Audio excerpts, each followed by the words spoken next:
On vous a porté un Jésus avec des cabelles au lemba. On a placé dans vos églises. Au moment où la personne lui-même qui a fait ce film est en train de dire qu'il ressemble là. Aujourd'hui, dans des grandes églises, je respecte des grands papas. Il y a un mot dans la buisson. Au moment où on a besoin d'exemplaires. Mais dans l'église, il y a photo, il y a Jésus, il y a cabelle, il y a l'église. Moi, je crois en Jésus-Christ comme l'envoyé de Dieu qui est bien envoyé pour sauver l'humanité. Mais je ne crois pas dans Jésus, on va présenter dans la tata. Tu vois, abotamment un miracle, abotamment normal, à vivre la vie sociale, mais à la tata, aucune théorie qui prouve ça, scientifiquement parlant, tout le monde a vu ou à la tata, la ministre de l'Osuana, ou à la tata, mon film, à la poto, à la bakabé, le boucha dans l'église. Donc, les lots, nous allons contre quand pasteur, nous avons la dîme, pour l'offrande. Mais les alliés pour pasteur, alliés à quand les alliés temps plein. Avandi na ye ba tiele ngolo moseka ya monene na supu na lipa na kwa ngaza ko lia asa ngelo ko mokote dimpe offrande et sengeli esuma ba pauvre et sengeli esuma musala ya nzambe. Donc moi je n'encourage pas ça. Il y a un moment lelo dans l'église des pauvres, vous allez trouver une église de 500 personnes, 498 sont pauvres, il y a que des riches. La classe moyenne congolaise aujourd'hui ne réfléchit plus, ne travaille que pour le sexe et pour le ventre aujourd'hui. Moi, à Sali Banda 7h, 17h, à Teki, à Sali Mécanique, il y a un aussi, ça va cousu, la boîte de nuit, à partir de 18h30 et 22h. Au moment où il va passer sur le camarade théâtre, il va interpréter Bible, c'est Bible. Mais non, il va pas à sauter. Babo Kamabo, Babo Fingasco. Alors, on a un neuf à chaque teinture. Tant que va miner la Bible, ni ne se base ensemble la solo. Les mal bino ba chrétien de l'autant la terre, mais ça la marambo boyo ka ba isa bino na bato. Mboka ezali organisé. Comment est-ce que nous se faisons à la réfléchir la Bible? Non. Bah quand on a vu sautant bayaki, bazala qui réfléchit avant au nom de la Bible. Ton en sorte qui a vécu avant la Bible. J'irai au nom de quoi? Donc pour vous, la Bible a vécu avant l'homme ou l'homme a vécu avant la Bible? Nos ancêtres n'avaient pas existé avant la Bible. Est-ce que nous avons contredit nature? Voilà.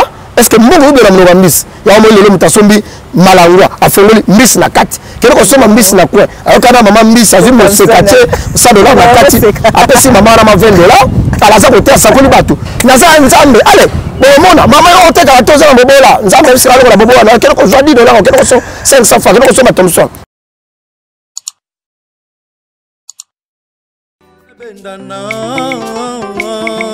Les Palmes News, Sabé Monta.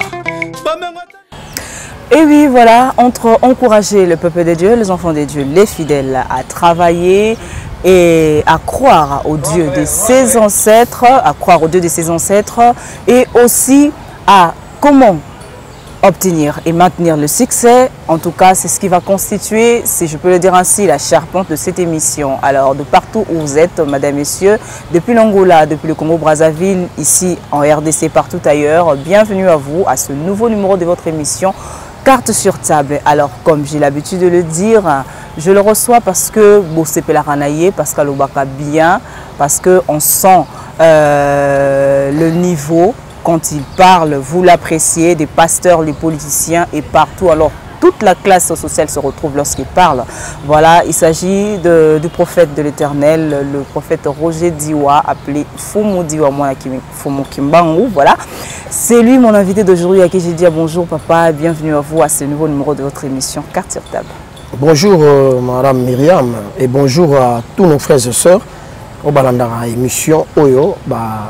Ça a confiance, bazar na Kinshasa, na Angola, na Brazzaville, na Gabon, en Afrique du Sud, peu partout, en Europe, les États-Unis. En tout cas, Nzamba Pamboulabino, merci de votre fidélité parce que vous prenez une émission au Boulandarango pour Bozoa Kabamate, il y a bien. Alors, papa, une émission où il est kaki, les gens ont appelé de partout. Alors, parce que lors de l'émission précédente, on encourageait les enfants de Dieu à travailler. Le peuple de Dieu, il faut travailler. Le Samuel, le Kebelete, travailler. Alors, est-ce que ça va vous créer un tout petit peu un problème avec certains pasteurs? Parce que voilà, vous êtes en train de privilégier beaucoup plus le travail que la prière. Merci beaucoup pour la question.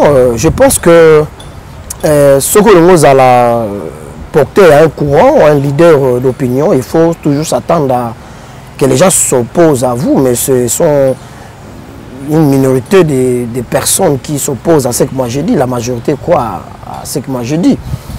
on ne peut pas dire aujourd'hui dans le contexte social parce que Madame Myriam, la Bible avait été écrite dans un contexte culturel bien déterminé. C'est-à-dire, dans le milieu Moroboy, pour le peuple Moroboy. Alors, il faut le soutenir tout la Bible, pour ramener à un contexte actuel, tant que tout ça intellectuel. Dans le contexte actuel, il y a la pauvreté beaucoup de casse. On dit que dans le temps diable, la pauvreté, séduction, la sorcellerie. Et pauvreté, ça est partout. Et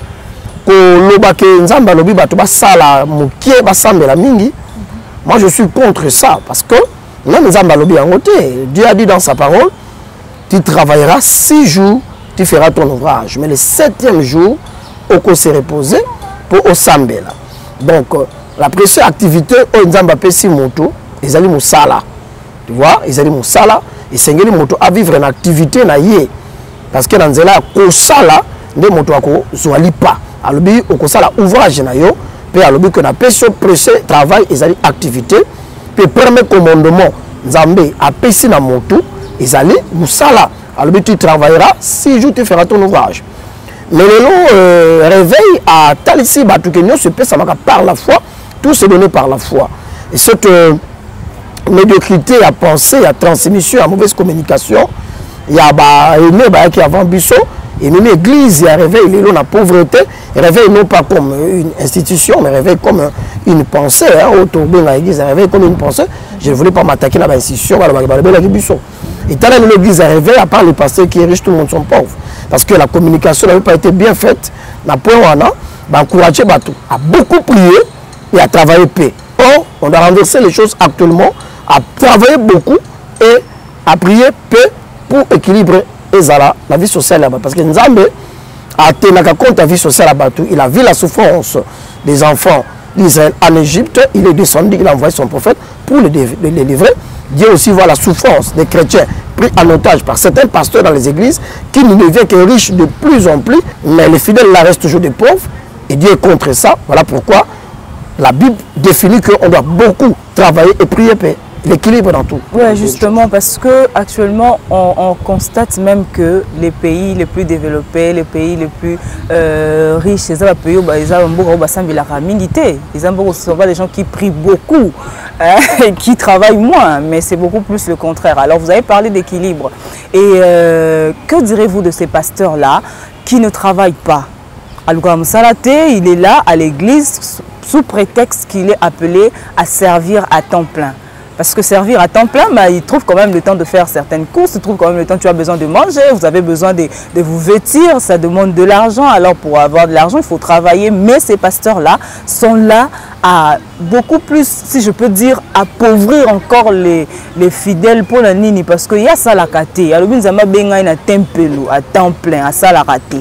Alors, les fidèles déjà dans nos pays, pauvreté dans nos ans, mais sont obligés d'avoir Mike Bazorawana pour coller ça va pasteur de Tolobarande Balobarakin na badim na bangona na ba offrande na bango. Comment est-ce que vous pouvez expliquer ça étant leader aussi d'une des grandes églises ici à Kinshasa aussi?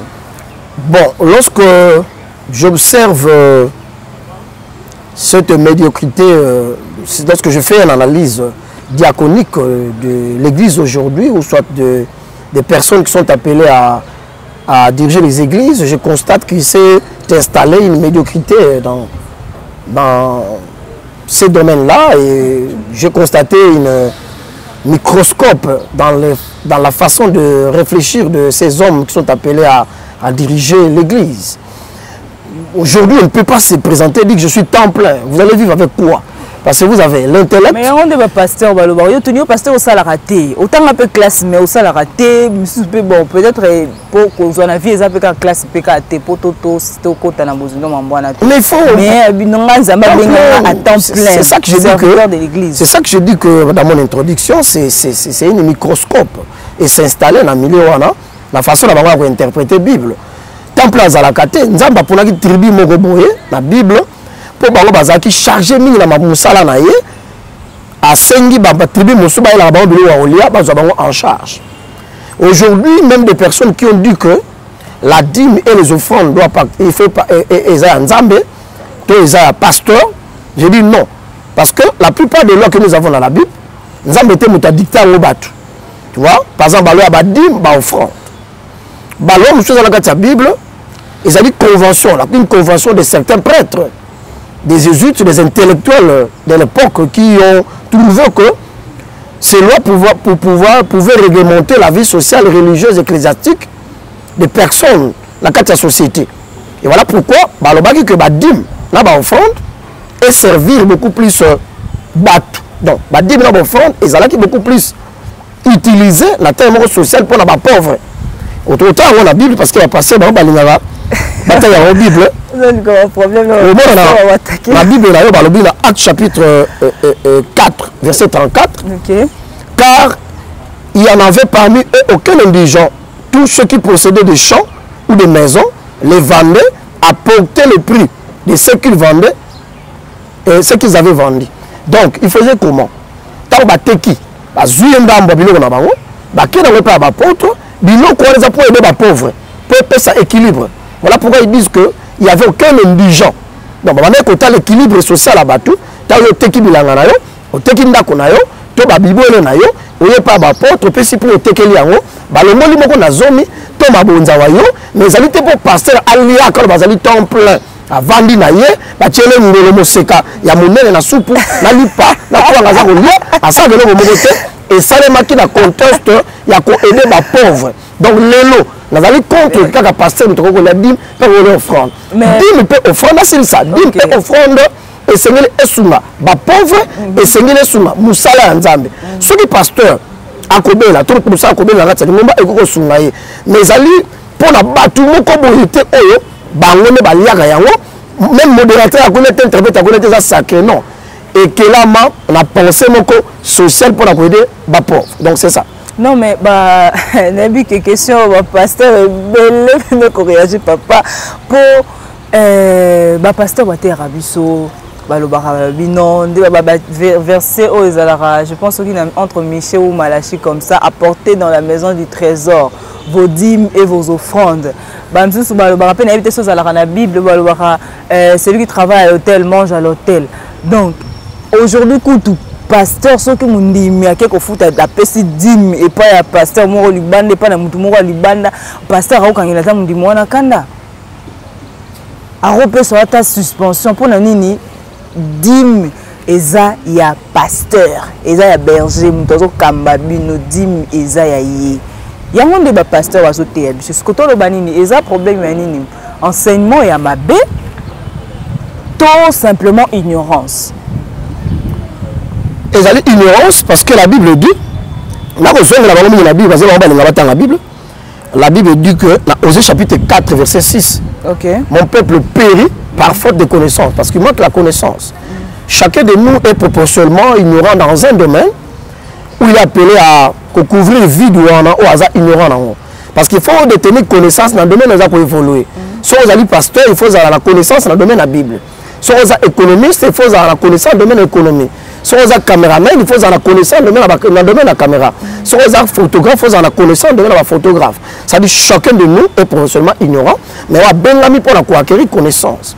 Alors, la Bible dit aussi dans Jean chapitre 8, verset 32, vous connaissez la vérité et la vérité vous rendra libre. Tu vois, les gens qui vont passer, ils vont réfléchir, ils ont des problèmes graves. Il y a une interprétation particulière. Il y a la Bible où il y a une hérésie. Donc, il y a non, que faut la Bible dans notre société, Bible na yo, ceux qui passent à la village ou qui côté diamant na yo, aux humains, au peut ça na ba pauvre. Balobi ka te que pasteur ali akadi na mabunza.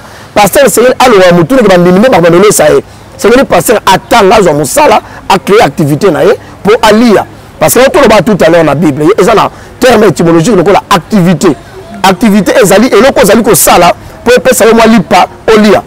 Ouvrage ezali et loko ke na mayele na yo pour sula yo na libota na socialement. Et puis travail ezali za ko sala mosala boko ba ko futa yo mbongo loko la Jacob a salaki. Tant papa na ya pamboli Isaac, Jacob n'a pas croisé les bras, il est parti travailler 14 ans et 14 ans après il est devenu riche parce qu'il a travaillé, il a été payé, récompensé. Tu vois, il y a une compensation par rapport à Moussala Randaki et par là-bas, Na biloko là-bas, ça qui équilibre la vie à Jacob. Donc moi, je n'encourage pas ça. Il y a un moment où l'église, c'est pauvre. Vous allez trouver une église de 500 personnes, 498 sont pauvres, il n'y a que des riches. Donc aujourd'hui aussi, il y a certains pasteurs qui n'ont pas souffert dans la vie, qui ont eu des biens matériels par miracle comme ça, par manque qu'il y en a. Et voilà pourquoi j'ai appelé ça une médiocrité. Tu vois, il y a un microscope pour continuer à faire réflexion à pasteur. Il y a un moment où l'évangile est comme il faut ça tout cas bien, n'a quoi bien, moi c'est bien, Bilama est bien. Quand même, mon pasteur, quand on a un taxi, hé, tout cas zap, nous sommes venus là, on a un taxi. Pasteur, tout cas zap, c'est comme si le pasteur a autant de ma coloté, parce qu'il faut attendre tout cas, parce que bien matériel, mais comme si le pasteur a un grand. Qui est grand au Congo? C'est celui qui a une chaîne de télévision, c'est le pasteur qui parle anglais. Le pasteur qui prêche en français, c'est le pasteur qui s'habille bien. Voilà, médiocrité s'installer. Et moi, je suis contre les réflexions. Et oui, fou, tout lundi, on a beaucoup, mais papa, qu'on se le dise, hein, qu'on se voile pas le visage. Bon, moi, je que Bino, pasteur, nous devons encourager paix. Fidèle, nous devons enfoncer davantage. Il y a pauvreté. Nous disons, ma préférée. Avant de jeûner 40 jours, avant de 30 jours, il y a un mois, à préférer à l'année permanente dans l'église, ceux qui pas accueillis, à bien que le kata musala préférer tant à tani ni beau pasteur, beau traité des charnels, frère au hasard, lingi bonzo to mingi, lingi mambalo sambote. Au moment que bino mutu bozo encourager puis makambo na bino basala nzambe. Mais c'est paradoxal. Je viens de dire tout à l'heure que c'était une mauvaise communication précédente. Il y a aimé au bâtiment qui bat musala té. Que tout se donne par la foi. Dieu ne bénit pas. Dieu t'a déjà donné l'intelligence, il t'a déjà donné des capacités, il t'a donné des compétences, des dons. Vous devez travailler pour avoir votre bénédiction. Et aussi que le mot bénédiction est très mal défini. Je vous ai parlé de Jacob tout à l'heure. Lorsque Isaac a béni son fils Jacob, Isaac a fait ça qui est bon. Et puis Jacob a matérialisé pour avoir besoin. Il y a 6 jours pour la mokila. Est-ce que nous sommes capables de mokila mokolomoko na salle à quelle on a 6 jours puis après nous mokolomoko parce que yo les kinzambo le que non yo il faut sembler 6 jours au travailler mokolomoko aux alakaka pauvre. Vous devez savoir que ignorance c'est malade. Il y a que mon PPP parce qu'il manque de connaissances. L'homme un ignorant azali esclave, il est esclave de la personne dont il détient la connaissance. Et voilà pourquoi la Bible dit vous connaissez la vérité et la vérité vous rendra libre. Lorsque vous êtes ignorant, moi j'ai le savoir, vous êtes ignorant, vous êtes mon esclave parce que vous êtes l'esclave de celui dont vous voulez avoir la connaissance. Tant que tu as les professeurs, rien ne prouve que les professeurs qui donnent le cours ici sont plus que nous socialement. En dehors de l'IFAD, on peut bien être stable que socialement. Mais lorsqu'on se retrouve ici, nous sommes les esclaves des professeurs parce qu'ils détiennent la connaissance, le savoir que nous n'avons pas. Comme nous avons besoin de cette connaissance-là, nous devons nous humilier pour avoir cette connaissance. Vous comprenez? Et voilà pourquoi celui qui a la connaissance, c'est la connaissance qui le rendra libre. Lorsque les fidèles vont comprendre qu'ils doivent avoir la connaissance vraie de la parole de Dieu, c'est le jour où ils seront libérés. Mais tant qu'ils sont encore des ignorants, ils sont l'esclave de personnes qui détiennent leur connaissance, qui détiennent leur vie morale, spirituelle. Oui, mais justement, actuellement, on sent quand même que les chrétiens paient tout le bas, l'ingil sous qu'on réfléchir. Les chrétiens ne réfléchissent plus, pour dire les enfants de Dieu, ne réfléchissent plus. Je ne sais pas, tout le bas, parce qu'ils n'ont pas eux-mêmes cette culture-là, peut-être il y a à apprendre cette curiosité-là, ou soit parce qu'ils sont mal enseignés, alors baza sous l'emprise des enseignements que pasteur Nabango, prophète Bassalanza, berger au bazo kamba bango baza ko imposer bango. Aujourd'hui, les paroles, l'évangile prêché par un pasteur est oui et amen, non discutable. Frère, si tu viens avec moi, point de vue, mon rosa contraire, pensée, mon rosa contraire, au pasteur a théo, obimi orgueilleux, obimi impoli, obimi rebelle. Mais si Bandimba pour réfléchir sur ce thème-là, des gens à bateau, communiquer, vous savez, aujourd'hui, je fais, étant journaliste, communicologue, je fais des études, il y a des études sociologiques, il y a des Congolais. La classe moyenne congolaise aujourd'hui ne réfléchit plus. Ne travaillent que pour le sexe et pour le ventre aujourd'hui. Ils n'ont plus le temps de réfléchir. Les Congolais ne travaillent que pour le sexe aujourd'hui et le ventre. Moi, à Sali Banda, 7h, 17h. À Teki, à Sali Mécanique. Il y a un aussi, ça la course, la boîte, le nuit, à partir de 18h30 et 22h. Bon, il y a un relire. Vous avez la culture à épargner, la culture à réflexion, Et 30 ans après, madame, on n'aura que des médiocres. Parce qu'aujourd'hui, tout est relativisé, il n'y a plus de valeur absolue. 30 ans après, on n'aura plus de valeur. Tu vois? Et 30 ans après, on aura des médiocres dans tous les domaines. La vie, la vie, même ecclésiastique. Parce que les gens ne réfléchissent pas. Tu vois? La connaissance que Joseph avait servi l'Égypte au futur. Parce qu'il a interprété le rêve que l'Égypte, c'est qu'il a fait la provision pour Nzalekoya. On a connaissance, et il a que l'Égypte est au futur. Connaissance, il y a un qui a servi l'église, il a servi Mboka. Mais si on ne réfléchir sur tes vraie valeur qui disparaître 30 ans après, nous allons nous retrouver dans une société de médiocres. Parce qu'aujourd'hui, le pasteur qui dirige l'église, c'est lui-même là la connaissance. Il prend une partie de l'écriture de la Bible et en font une interprétation. Ils ignorent que la Bible, là, ils ont la carte. Oui, justement, parlant de l'ignorance, Foumou, est-ce qu'un pasteur doit nécessairement être quelqu'un de, si je peux dire, intellectuel? Un intellectuel, parce que, bon, il y a de ces pasteurs, on attend dans la classe cité, peut-être on a évolué, on a avancé trop tôt dans mambo Italie, peut-être mambo et intellectualisme, tout ça, mais j'ai l'appel de Dieu, j'ai l'inspiration, tout ça. Un tel pasteur a limité ou pas? Parce que on sent quand même que vous mettez un peu trop d'intellectualisme dans vos propos, dans vos enseignements, dans ce que vous dites, un peu trop d'intellectualisme. Ces pasteurs-là, Asa à recevoir simplement appel de Dieu, Asa simplement na révélation ou inspiration, ce qui n'a pas le bongo. Est-ce que Asa limité? Qu'est-ce que vous comprenez par inspiration? L'inspiration, selon vous, c'est quoi? C'est un souffle qui vient d'en haut pour entrer chez quelqu'un. L'inspiration, c'est l'ensemble des idées.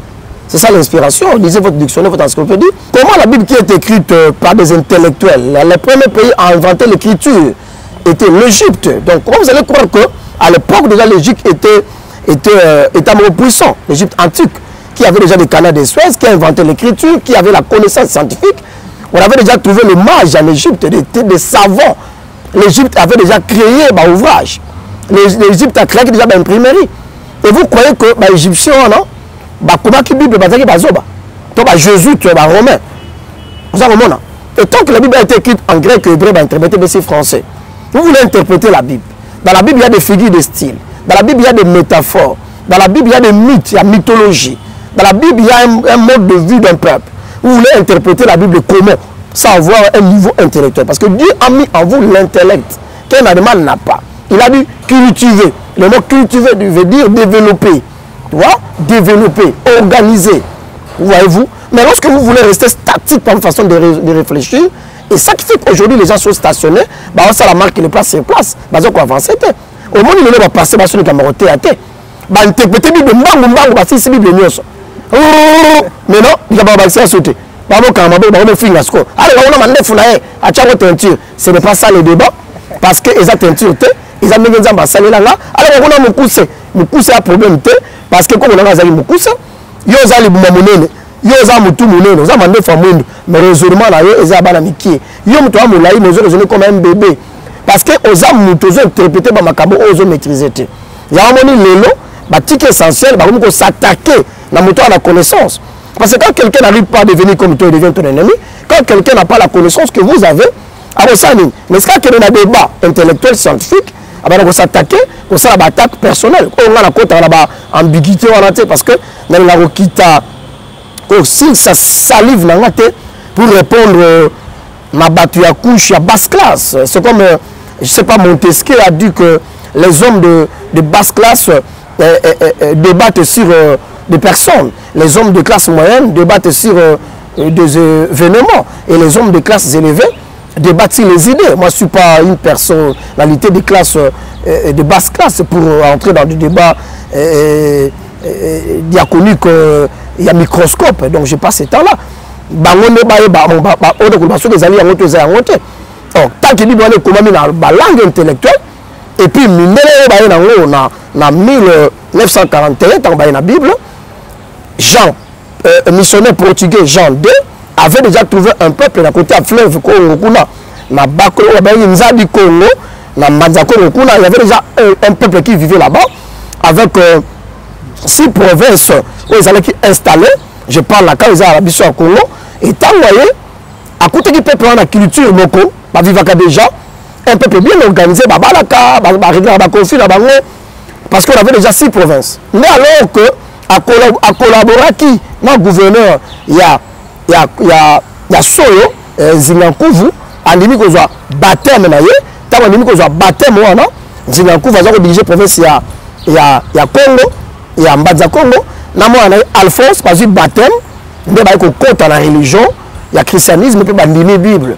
Mais na époque wana ntino wene azali koko na biso oyo asalaki oyo bengi culture ya forgeron, art de forgeron, ko sala Congo, ko sala Meli, pour la basala na babilanga pe ba asko ba flèche pour se défendre na bataki ya ba ennemi. Mundele yaki na noté na époque wana. Ba kutaki peuple moko intellectuel organisé parce que l'époque mayele ezalaki maintenant moto ko kela, moto ko sala, ne ba bengi mayele na domaine moko bon. Mais mundele tangoye abi mayele ezali ko za ma plombe ebele scientifiquement. Ya moni bato bazana ma plombe mingi na bazo ko gérer makambo za pragmatique te parce que mayele kaki kokaka na moto te. Ndo moni na tango wana nde ezalaki que moto akoki ko réfléchir te parce que mayele ezalaki te azo sambela ne kaka ndenge wana azo réfléchir na ndenge na ye mais tango bango babimi kolamba bible wana eye na 1941 na kati ya Congo kuna mais mondela lobi nini nyonso ekomi ya ko réfléchir nyonso ekomi ya kotala parce que bible wana bango bamemi nde eza na mayele na kati mais bakongo nyonso aza kosambela bible ezalaka te baza ko raisonner na ndenge na bango baza kosala mambo na ndenge na bango ta bango bami bible ezali intellectuel parce que quand même na bato mayele esengi mpe na biso to interpréter bible yango tozala na connaissance moko intellectuelle pour na équilibre ça. Oui, justement, parlant de Bakoko Nabiso, Fumu, Zana pasteur pour émission et l'andami na pasteur ebele. Alors, pasteur, vous restez tourner la biso Fumu. Yé na matière na enseignement na yé intervention na yé azoko pousser les enfants de Dieu à croire au Dieu des ancêtres. Mais est-ce que soubassement naïe et zanine quel soubassement naïe parce que surtout dit que Bible tant pour un enfant de Dieu, pour tout enfant de Dieu, la Bible un livre par excellence, c'est ça notre soubassement, c'est ça notre ressource si je peux dire. Alors alors il faut nous dire oiseau que pousser bato ba croire na banzambe ba koko na bango, mais est-ce que ba koko na biso wana banda ko sambela nzambe solo? Je m'étonne que vous commencez à prêcher ce qui s'est passé là vous a dit. Vous commencez à faire... Il faut être impatient. Il faut éviter la partialité lorsque vous voulez poser des questions. Il faut éviter de prendre la part des personnes qui sortent de vous donner répéter ce qu'il a dit. Parce que vous êtes en train de répéter tout en affirmant ça. Non, non. La Bible, donc ça veut dire que quand on a eu avant la Bible et Awa et pas les colonisateurs, lorsque même quand on vous dit que c'est Dieu qui a découvert la mouchie du fleuve Zaïre. C'est faux.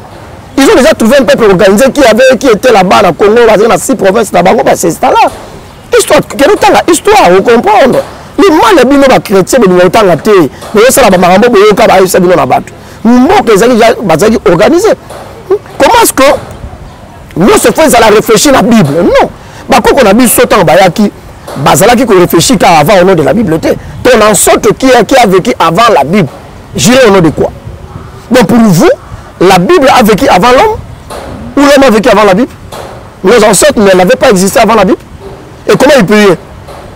Et pour vous, toutes nos cultures traditionnelles, ancestrales, et ça qui nous occupe, et vous devez la mener les binos, les amalam. Lorsque vous dites, je vais gérer Elohim, vous savez ce que ça signifie? À l'Égypte antique, tout là-bas signifie ça, comme moi, Égypte, Dieu égyptien, romain. On vous a porté un Jésus avec des cabelles et le on a placé dans vos églises. Au moment où la personne lui-même qui a fait ce film est en train de dire qu'il ressemble là. Aujourd'hui, dans des grandes églises, je respecte des grands papas. Il y a un mot dans la buisson.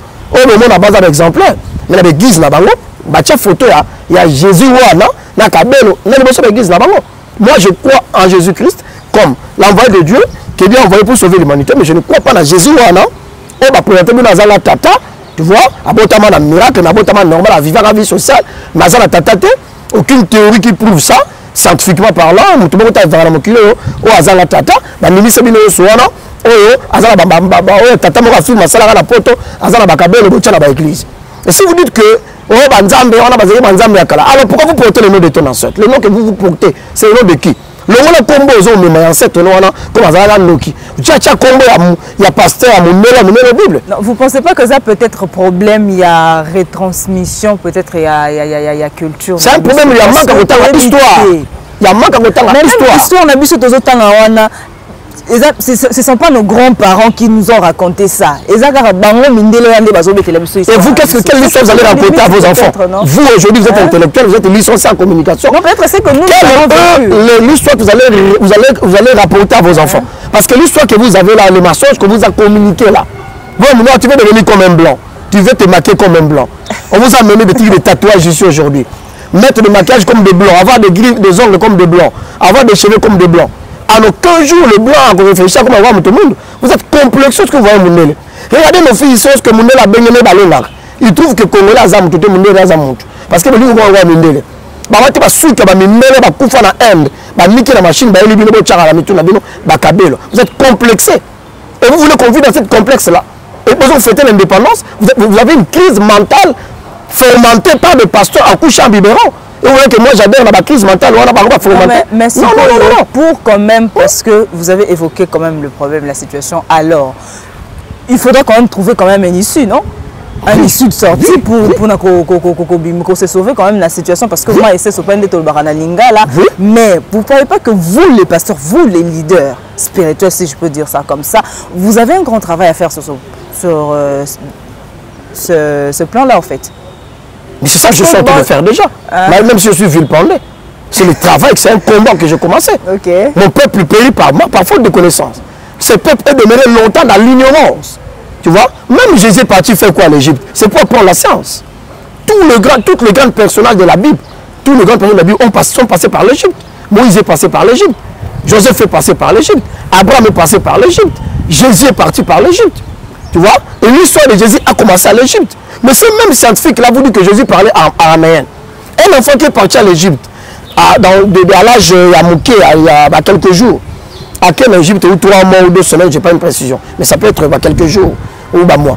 À quel Égypte, à celle qu'on a 12 ans, il a le roi Hérode, il va parler quelle langue? Un enfant de 0 à 12 ans parle quelle langue?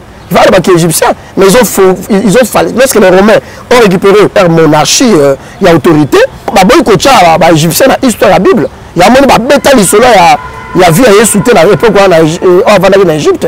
Quand bazongi na Galilée, na Bethléem, tant Hérode a couffé. Mais bêta lisolo parce qu'ils allaient course à ba leader, ba romain, ba ekozwa reine, ba comme peu puissant, ba égyptien ba qui distrait.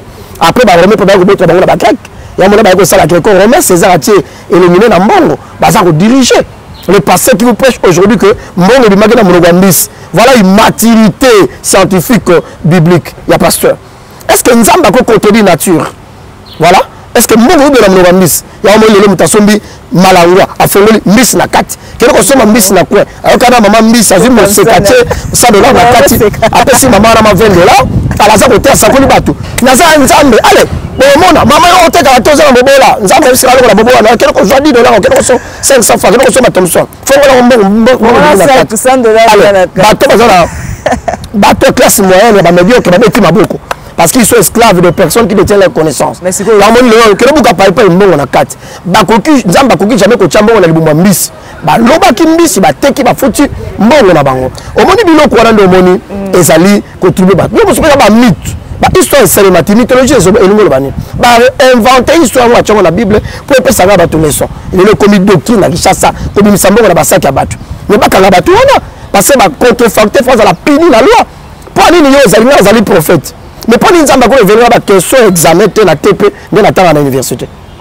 Pas les gens prophètes, soit dans une petite pénie. Pour les gens qui ont la pour nous, on a gagné la somme à ma part. Parce que Dieu respecte les limites de la pensée de sa. Il a dit tout ce que vous liez sur la terre, ça lié dans les cieux. Un passé va vous dire que Abilisi Mongo n'a pas tout kabato. Et qu'est-ce que Anne est là pour le Kalabato? Parce qu'il faut sortir de faire des choses où les hommes ont dans le fainéantisme. Ok, Fumu, alors, vraiment, c'est un souka. Bien que vous êtes à Batou, vous êtes à Batou, il faut ressembler, il faut tout ça là. Bandimi, s'appauvrir, pauvreté, bandimi, à chaque fois, les fidèles sont toujours pauvres. Mais bien, nous, pasteur, yo, ah ouais, les caméramans, j'espère que, à Zoa qui boit, qui n'a pas voiture, papa. émission Landa qui oya qui sont na Fortunaire oh Landa na moni Wrangler ozo changer mituka ya cher ozo changer mituka bino wa pasteur o changer o kena o tout ça là oya ba forme neti nini mais bandimi bango bazokoma kaka babola papa ozo mona te quelque part pesa peu injuste donc mutuka djipulanga yango comme si tu babola mais vous ignorez que moi je travaille. Pourquoi j'ai déjà un diplôme de licence. J'ai déjà un diplôme de la licence, mais je fais encore les études de la communication. Et j'ai un travail, je suis conseiller d'une grande personnalité, et ce travail que je me permets de vivre. Déjà à 30 ans, j'étais conseiller de Paul Kabongo. Azola gouverneur à Kassai Oriental à l'époque. J'étais son conseiller. Tu vois. Puis à son âme, j'étais conseiller de Feu Hérodia. Tu vois. Et maintenant, je suis conseiller à une grande personnalité. Il y a Armé dans le Vambo Ganabiso, on a conseillé à Ka. Parce que dans intellectuel, en dehors de il faut vivre dans la maison. Na bandi ko sala activité lucrative nango ke ba bene ko so mama puta époque biyomba mama biyomba abandi ko teka ba bazin même couture mama biyomba couture na yeba ki na bene na Cotonou. J'ai eu 21 visas à Bénin, il y a Lomé, il y a Ghana pour la somba babilamba. Na Kenya Nigeria demandé au prophète Dodo Kamba je l'ai sali place à ça. Na époque tant il y a que Nigeria la liboso il m'a trouvé au Nigeria et pas prophète Dani dans Nigeria. C'était déjà vers 2007. Là que Nigeria somba babilo ko ba bijou fantasy pour la roteka. Na te Angola na teki ba téléphone na teki on a des gros ba passer ba zo sekangai na teki ba téléphone na somba moto na côté ka na créer société teka ba mituka et nous ça ba véhicule agence on peut nous ça ba mituka et teka ba voiture oyebi yango donc otambola na mituka beti ya boye na zo na mabonza te parce que comme on a boye yango pe biloko zo tinda ba pasteur rebelle hein ba ke le simba ba biloko par-ci par là yo ne mutu pona on ne vini no sala nini. Aujourd'hui, passer à outil la passe. À Salima qui a sonné ma moto pas de peinture. À la vie comme baboa de nuit, au langue masanga, au côté na bakuzu ko sal. Ils ont vu na bango, na yeko juger batouté parce que nous sommes appelés à vivre la globalité dans la société, mais pas aussi gêner l'individualité des autres. Nous sommes dans une société où on vit la globalité, mais chacun de nous a son individualité. Oh, il a qu'on les aime tout société pour la vie privée na tu es disposé, on a la limite, on a comme ça. Mais manque à gestion l'élévation, là, c'est un pasteur. Le nom, c'est un pasteur, pasteur à Balazali immature, politicien à Botelier. Et un pasteur, c'est un politicien. Pourquoi? C'est un pasteur charnel, qu'on a tamabé, et il y a un moment où il va passer, il va divorcer, c'est un politicien, pour la manque à gestion, manque à gestion, pasteur, manque à tant qu'on éduque, et le nom.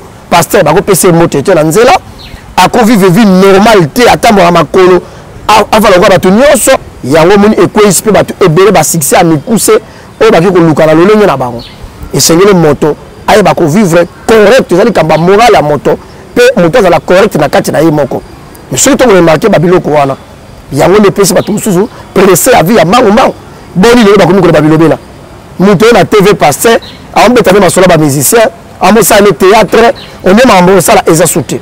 On a fait sur la débranchage on a courant. Il a la moto.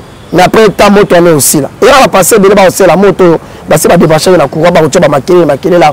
Toi la temps où on boule là les a konoka. On a la connaissance il y a kubamba, il y a copier coller, bah couler et bah vrai, bah kubima la connaissance il y a bien.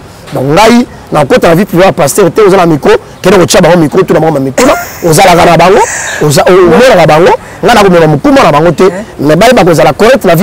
tout cas, ils appellent ça Yasuka, réponse en tout cas, pour Olobi, ma gestion ya base ya pasteur, gestion ya vie privée ya pasteur, mais papa vie privée ya pasteur n'est ngai lobi na misu na ngamoko.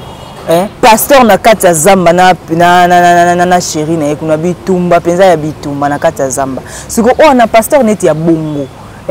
Azo les capé na TV, azo sala pe soit disant ba miracle ba bazo benga l'église na pe ba tu pe belé ndi azo vona bondumba ya bo salité ya bongo na la milango ya bongo sora bandimi na ezaneti ni. Bon, c'est la vie privée d'une personne. On dit bien bomba maki, a bomba mi. Mutabomba mi ezolo ko lokeni. Ah papa, mais non c'est ça. Autour de motuna, vous n'avez pas de questions, vous allez vous donner des réponses. M'avez posé une question, laissez-moi donner des réponses. Il y a ce qu'on appelle le fait de société et une vie dans la société. À Bombami, c'est normal. Mais, et comme anormal, parce qu'il est en train d'assumer certaines responsabilités où ils ont permis à ça qui exigent certaines déontologies éthiques pour vivre dans la société, vivre la responsabilité où parce que soit ils ont un pasteur, ils ont normal, même soit ils ont tata il y a un normal. Mais ils ont un pasteur qui a un mois place. Bon, ceux qui sont fiancés, mais ceux qui ont peut-être un colo avant de faire la mort à mon qui m'a pas certain. C'est un problème de la société. Il y a un moment, non, c'est une question éthique, de déontologie, il y a moto. Mais aussi un problème de caractère. On peut être un grand pasteur, on peut avoir un don, mais on manque de caractère. Ce qui définit une grande personnalité, c'est son caractère. Et beaucoup de pasteurs, ils ont des dons, ou pas seulement même des pasteurs, même dans les domaines scientifiques. Il y a aussi des professeurs sans caractère, il y a aussi des politiciens sans caractère, il y a aussi des députés sans caractère. Dans tout domaine, il faut avoir un caractère solide qui correspond à vos responsabilités. On ne peut pas être un général avec un caractère de caporal. Tu comprends? Et c'est voilà pourquoi vous constatez Abiwana. Mais socialement, comme Abomba Minaye, on ne va pas faire un problème. Et sur les comme Mélanaye, et sur les pays, c'est tout comme Mélanaye. Ça va Mélanaye. Les pays, c'est tout comme Mélanaye. Parce que la Congo, on a vu sur la Calabaza comme Mélanaye. Et ça va Bamibé, comme Batubaché, mais nous avons Moutaché, Batunde Baché, aucun soubassement biblique, aucune théorie qui interdit une personne de ne pas boire, de ne pas prendre la boisson. Mais tout excès nuit, la Bible ne vous enivrez pas. Ce même pasteur-là qui lit ça dans la Bible, il va mélanger la baron. Donc, boire n'est pas un péché, mais comme, et qu'on scandalise Batu, ce qu'on dit comme là, mélange à bon maman, pour lui, on ne peut pas passer par personne qui m'a jamais bé, mais ils ont pas béni dans ma bête. Alors, mélange coucou, pour eux, qu'on scandalise Batu. Tu la réponds parce que c'est là à Souka. Babylone, on a une polygamie. Mais est-ce que vous avez ça tout là? Nous avons des religieuses, c'est une sociale. Culture sociale à battre. Nous pas moni que avant la moitié d'ailleurs moko. Et ça m'a bêté. Nous ne pas moni que pour assumer pour accueillir Kanaba Simingite. Avec la moitié n'a mis balé. Ma belle Zaliwap. Parce que toutes les grandes personnes dans la Bible là où batanga, qui sont polygames.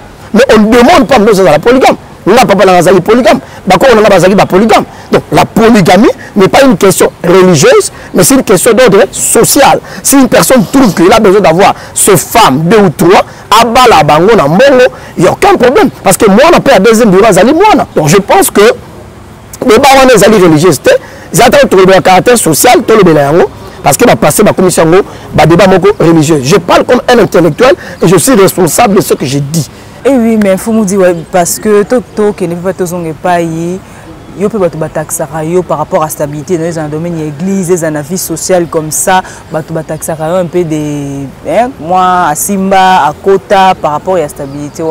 C'est de la métonymie, tu vois, c'est de la métonymie, c'est la jalousie purement et simple fomentée par des pasteurs qui veulent devenir comme moi, mais qui n'arrivent pas parce que ils n'ont pas des arguments plus que moi, mais ils veulent devenir comme moi.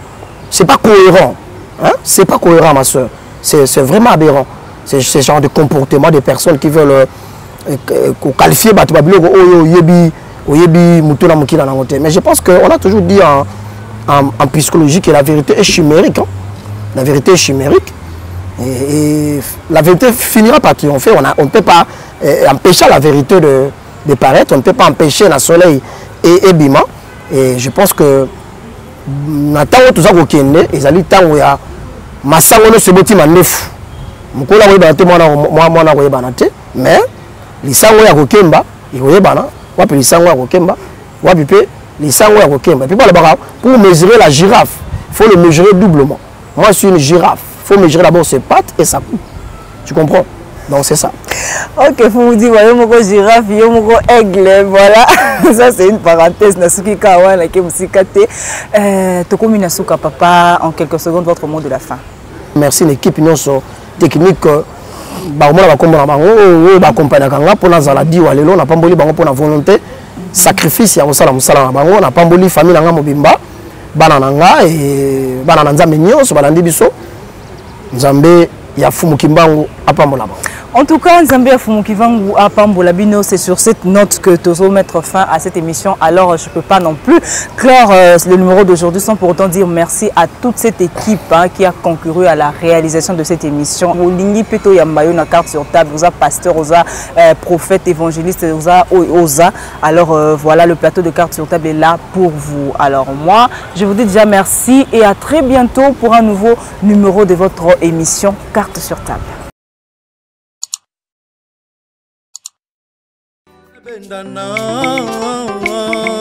Les Palmes News, Sabé Monta.